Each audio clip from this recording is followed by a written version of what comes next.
Bisdak, shoutout sa inyong tanan dyan. So, bibigyan ko kayo ng idea mga bisdak, no, kung paano bakwas itong filtersa na malaki. So, ano na yung gagawin mga bisdak pagkatapos yung linisan yung itaas sa swimming pool. Kailangan nyo talagang magbakwas. SOP talaga yan mga bisdak. So ang unang gagawin nyo, i-off nyo yung motor. Pagkatapos yung i-off, saka nyo i-on to lahat. I-on, saka off. Kung saan yung circulation na tubig. Tulad nito sa bakwas line. So kung magbakwas kayo, i-on nyo yung axis nito sa yung mga gate valve nya, i-on nyo para maitapon yung dumi doon sa may drainage.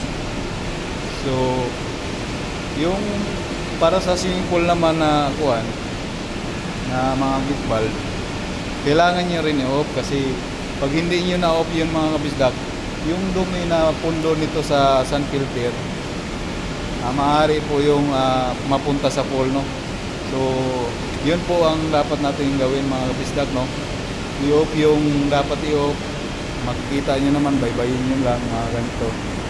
So sino yung may mga swimming pool sa mga bahay, no, na ganitong setup. So alam niyo na kung paano i-manage ito mga bisdak, no. Salamat mga bisdak. Buhay po kayo.